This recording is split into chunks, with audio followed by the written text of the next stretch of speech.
सवाल ये खड़ा होता है, राहुल गांधी लास्ट टाइम कब मुस्कुराए? सर मैं आपसे पूछता हूँ, आपसे तो नहीं पूछ सकता सर, लेकिन आपके माध्यम से बाकियों से पूछता हूँ। राहुल गांधी लास्ट टाइम मुस्कुराए 31 जुलाई 2025 को 4:20 पे, 4:20 पे। नहीं, मैं उनको 420 नहीं कह रहा भाई, मैंने उनको 420 नहीं कहा सर, मैंने नहीं कहा सर, मैंने कहा 4:20 पे 31 जुलाई को। सर कैसे? धन्यवाद सभापति महोदय।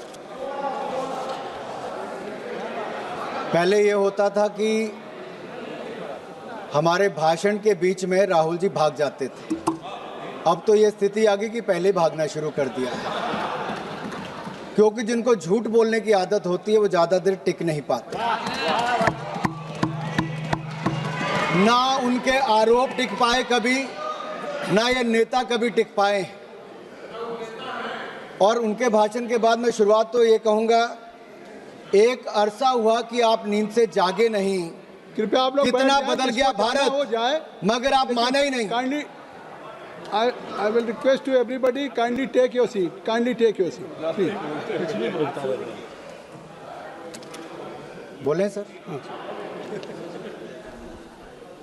एक अरसा हुआ कि आप नींद से जागे ही नहीं, कितना बदल गया भारत, मगर आप माने ही नहीं।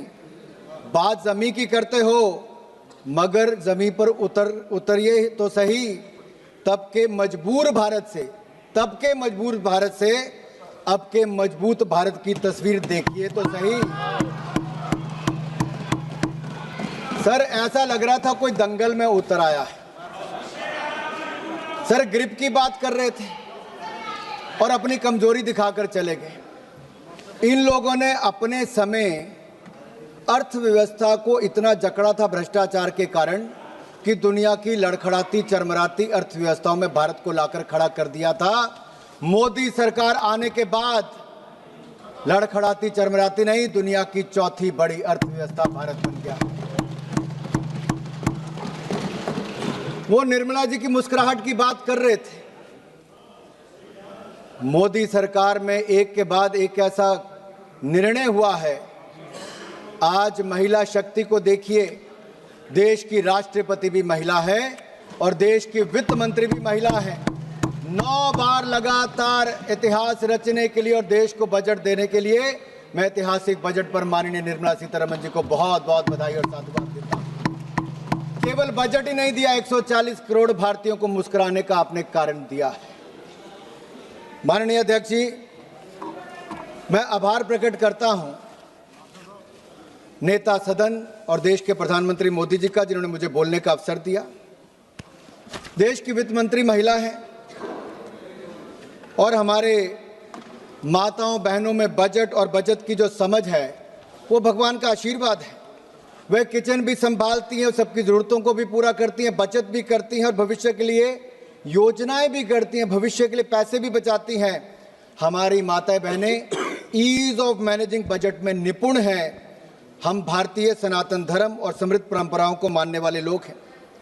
संसार में 3 सबसे महत्वपूर्ण दायित्व हैं, ज्ञान, शक्ति और धन, जो मातृशक्ति के जिम्मे है। ज्ञान के स्वरूप में माता सरस्वती विराजमान है, शक्ति के रूप में माता दुर्गा विराजमान है और समृद्धि के रूप में माता लक्ष्मी धन, वैभव और कल्याण का आशीर्वाद देती है। अध्यक्ष, माननीय सभापति जी, अगर मैं कहूँ कि Indian women are born economist with rare foresight and are natural accountants by instinct, तो कहना गलत नहीं होगा। ये बजट सर्वमंगलकारी, सर्वजन हिताय, सर्वजन सुखाय वाला बजट है। Budget 2025-2026 is a continuation of a 12-year reform express that has moved India from policy paralysis to policy performance, from leakage to delivery, from megabytes to gigabytes, from megawatts to gigawatts, from corruption to confidence, from cut money towards kartavya. Earlier government ran schemes, this government runs systems. Earlier government distributed doles, this government builds capacity.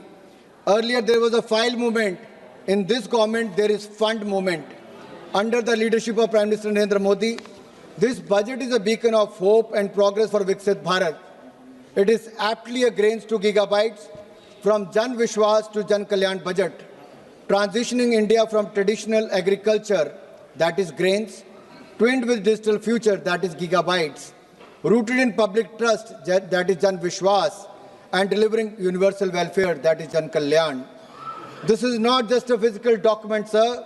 It is a roadmap for inclusive growth, fiscal prudence, and national rejuvenation. Budget में सबका जिक्र भी है और सबका फिक्र भी है।